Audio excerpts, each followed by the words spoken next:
ઉપર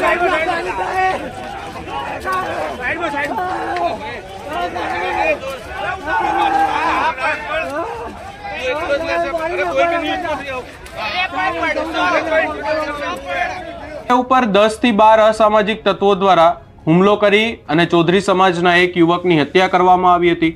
એક યુવક ગંભીર રીતે ઇજાગ્રસ્ત હતો અને સારવાર હેઠળ છે। આ તમામ ચર્ચાઓની વચ્ચે પોલીસની કાર્યવાહીને લઈ અને અનેક સવાલો ઊભા થઈ રહ્યા હતા। આપણે જોયું હતું કે વડગામના ધારાસભ્ય જિગ્નેશ મેવાણી પણ આ વાતને લઈ અને મેદાને આવ્યા હતા। ત્યારે હવે આ તમામને જવાબ આપતા પોલીસે કાર્યવાહી કરી છે અને પોલીસ આરોપીઓને રિકન્સ્ટ્રક્શન માટે પણ લઈને ગઈ હતી। ત્યાં રિકન્સ્ટ્રક્શન માટે આરોપીઓને લઈને પહોંચતા જ લોકોમાં પણ આરોપીઓ સામે ખૂબ રોષ જોવા મળ્યો। પોલીસની પણ સરાહના કરવામાં આવી। સૌપ્રથમ એ દ્રશ્યો પર પણ નજર કરીએ અને ત્યારબાદ પોલીસ દ્વારા આખી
ચાલુ સ્ટોપ કર ને વારસે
थोड़ा थोड़ा हमने प्ले करो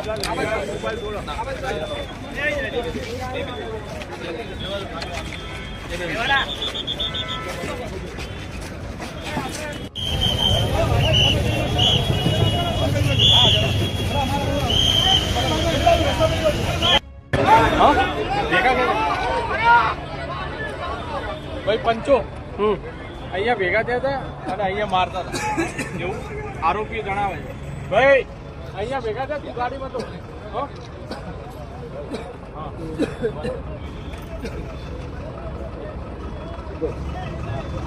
थोड़ा मीडिया खुलना में तो थोड़ा थोड़ा गैप आवे तो बस बात राइट है।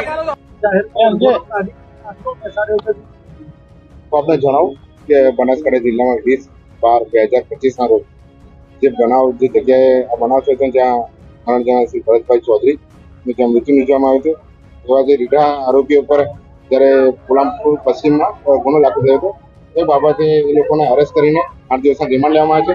તે રિમાન્ડ અન્વયે ખાસ કરીને આજરોજ જે જગ્યાના જે રિકન્સ્ટ્રક્શન પંચનામું કે જ્યાં તેઓ ભેગા થયા અને જેમને ત્યાં કાવતરું પડ્યું હોય અને ત્યાં પછી જે બનાવની જગ્યા ત્યાં લોકો આવ્યા છે તે રિકન્સ્ટ્રક્શન પંચનામું પોલીસ દ્વારા કરવામાં આવ્યું છે અને પૂરતો પોલીસ કાફલો બંદોબસ્ત સાથે કરવામાં આવ્યો છે।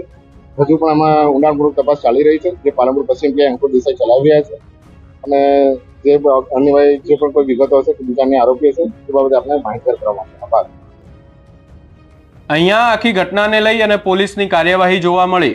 પોલીસ દ્વારા એક્શન પણ લેવામાં આવ્યો અને જો કાર્યવાહીની વાત કરવામાં આવે તો ઘટના ઘટવાના એક જ અઠવાડિયાની અંદર પોલીસે આરોપીઓની પણ ધરપકડ કરી લીધી છે. અહીંયા એવું કહેવાય છે કે આખી કાર્યવાહી માટે પોલીસે ક્યાંક ને ક્યાંક 2000થી વધુ સીસીટીવી કેમેરાને પણ ક્યાંક ને ક્યાંક જોયા હતા, આખી શોધખોળ કરી હતી ને ત્યારબાદ અહીંયા એક કુખ્યાત આરોપી કે જે 8 જેટલા આરોપીમાં ગુના નોંધાયેલા છે જેની સામે, એવા આરોપીની ધરપકડ કરવામાં આવી. આ સમગ્ર ઘટનાને લઈ અને આપનું શું અભિપ્રાય?